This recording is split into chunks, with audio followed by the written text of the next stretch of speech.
আসসালামু আলাইকুম। ছাগল পালনে যদি আপনার একটা চারণভূমি থাকে, কি পরিমাণ খাবার সাশ্রয় হয় এটা বলে বোঝানো যাবে না।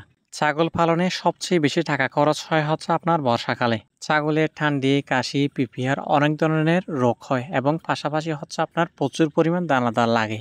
এই সময়ের মধ্যেও এসে আলহামদুলিল্লাহ আমার ছাগলগুলো একেবারে সুস্থ সবল এবং আমি অল্প খরচের মধ্যে এখনো পর্যন্ত ছাগল পালন করতেছি। এটা অনেকে হয়তোবা এখন জিজ্ঞেস করতে পারেন যে এটা কিভাবে সম্ভব ভাই? আমরা তো ছাগল পালন করতেছি। আমাদের তো অনেক বেশি টাকা মানে খাবার বাবদে কস্টিং হয়ে যাচ্ছে। এখন আমরা কিভাবে খাবার মানে কস্টিং কমিয়ে আনতে পারবো? এটা আমি কেন সম্ভব করতে পেরেছি তার কারণ হচ্ছে আপনার আমি যেহেতু ব্ল্যাক বেঙ্গল নিয়ে কাজ করি, এটা আপনারা যদি ব্ল্যাক বেঙ্গল নিয়ে কাজ করেন আপনারা এই সমস্ত সুযোগ সুবিধাগুলো পাবেন ইনশাআল্লাহ। ২-১ দিন যাবৎ একটা ভাই আমাকে ইউটিউবের মধ্যে কমেন্ট করতেছে, যেটা দেখার পর আমি একটু হাসছি। আসলে হাসার কিছু নাই। উনার হচ্ছে এই বিষয়ে হয়তোবা উনার প্রপার জ্ঞান না থাকার ফলে তিনি এই সমস্ত প্রশ্নগুলো আমাকে করছেন।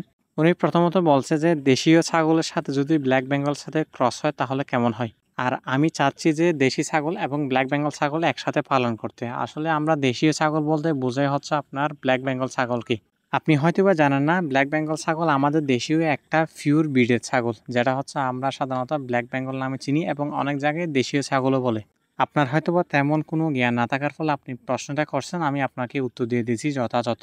বিলের মধ্যে কি পরিমাণ পানি দেখেন, তারপরেও আমার ছাগলগুলো আলহামদুলিল্লাহ এখানে ঘাস খাচ্ছে। এটার জন্য আল্লাহর কাছে লাখো কোটি শুকরিয়া। আজকে সারাদিন প্রচুর পরিমাণ বৃষ্টি। সকালে একটু করে ছাগলগুলো বের করছি, তারপরে বৃষ্টি শুরু হয়েছে। মানে একেবারে হচ্ছে আপনার মাগরিবের আগে একটু করে বের করছি। এখন ছাগলগুলো আলহামদুলিল্লাহ সুস্থ সবল আছে। তারা ঘাস খাচ্ছে। সারাদিন প্রচুর পরিমাণ বৃষ্টি এবং সারাদিন আমি ছাগলগুলোকে বেঁধে রাখছি। আর আমি কিছু ঘাস কেটে দিয়েছি, যেহেতু আমার জমির মধ্যে ঘাস আছে আপনার ওই জার্মান ঘাসটা, ওইটা কেটে দিয়েছি, ওইটা খাইছি। আর পাশাপাশি হচ্ছে আপনার একটু পরিমাণ দানাদার দিছি। একটু বলতেছি কারণ আমি একেবারে খুবই অল্প পরিসরে দানাদার দিয়েছি। আপনার প্রায় ২ কেজি মতো হবে। তার মানে বেশ কম হবে আরকি একটু। প্রায় ২২টা ছাগলকে আমি শুধুমাত্র ২ কেজি দানাদার দিছি। আমার এদিকে অনেকে আছে যারা উন্নত মানের ছাগলগুলো নিয়ে কাজ করে, হচ্ছে ২ কেজি দানাদার একটা ছাগলকে খাওয়াই হলে একদিনে, কিংবা ১ কেজি খাওয়াই হলে। আর আমি অতিরিক্ত বৃষ্টি হওয়ার ফলে ২ কেজি দানাদার দিছি এদেরকে। না হয়তো এগুলোই দিতাম না ভাই। দানাদার না দেওয়ার পরেও আলহামদুলিল্লাহ আমার ছাগলগুলো সুস্থ সবল আছে। এটা অনেক বেশি আরকি। অনেকে দানাদার সম্পর্কে আমার কাছে ভিডিও চাইছেন। আমি কালকে অলরেডি ভিডিও আপলোড করে দিয়েছি দানাদার সম্পর্কে। আপনারা ফেসবুকে গেলেও পাবেন, আমার ইউটিউব চ্যানেলে গেলেও পাবেন। দানাদারের মধ্যে আমি খুব একটা বেশি কিছু এড করি না। সামনে ইনশাআল্লাহ এড করব। ভুট্টা, গম, তারপরে খৈল, সোয়াবিনের, তারপরে হচ্ছে কুড়া মানে ধানের কুড়া আরকি। তারপরে হচ্ছে আপনার ওই একটু লবণ, তারপরে ক্যালসিয়াম, তারপরে হচ্ছে আপনার ওই লিভার টনিক, জিঙ্ক, এই সমস্তগুলো দিয়ে আরকি হালকা পাতলা এগুলো দিয়ে আলহামদুলিল্লাহ দিলে যথেষ্ট পরিমাণ খায় এবং ছাগল সুস্থ সবল এবং রোগ প্রতিরোধ ক্ষমতা অনেকটাই বৃদ্ধি পায়।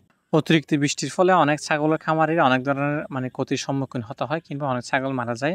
তবে হ্যাঁ, আমার যে ক্ষতি হয় না বিষয়টা আসলে এরকম নয়। দেখেন, আজকে ২ দিন যাবৎ একেবারে টানা বৃষ্টি, যার কারণে আমি একটু অবহেলা করছি, তাপমাত্রাটা নিয়ন্ত্রণ করি নাই আরকি। যার কারণে একটু ছাগল মানে ২ টা ছাগলের একটু মানে গায়ে জ্বর উঠছে। এটা খুবই স্বাভাবিক একটা বিষয়। আমি যখন এখন ওষুধ দিব এটা ভালো হয়ে যাবে। আর যদি ওষুধ না দিলেও সকালে এমনি ভালো হয়ে যাবে, গায়ে জ্বর হচ্ছে। এটা খুবই স্বাভাবিক একটা বিষয় ছাগলের জন্য।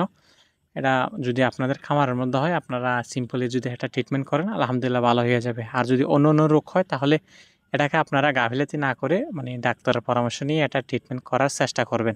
ছাগল খামার করে আমি যেটা বুঝতে পারলাম, ছাগল খামারের সেক্টরে যদি আসতে চান সেক্ষেত্রে আপনার একটু অভিজ্ঞতা থাকা খুবই গুরুত্বপূর্ণ। আর যদি আপনি প্রশিক্ষণপ্রাপ্ত হন তাহলে অনেক বেশি ভালো হবে।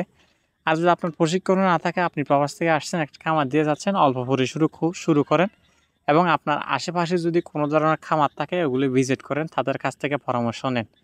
ইনশাআল্লাহ খুব তাড়াতাড়ি আপনারা মানে এভাবে যদি করেন তাহলে খামার অনেক বেশি বড় হয়ে যাবে এখন, এবং এখান থেকে আপনারা প্রফিট করতে পারবেন ইনশাআল্লাহ। সবাই ভালো থাকবেন, সুস্থ থাকবেন। আসসালামু আলাইকুম।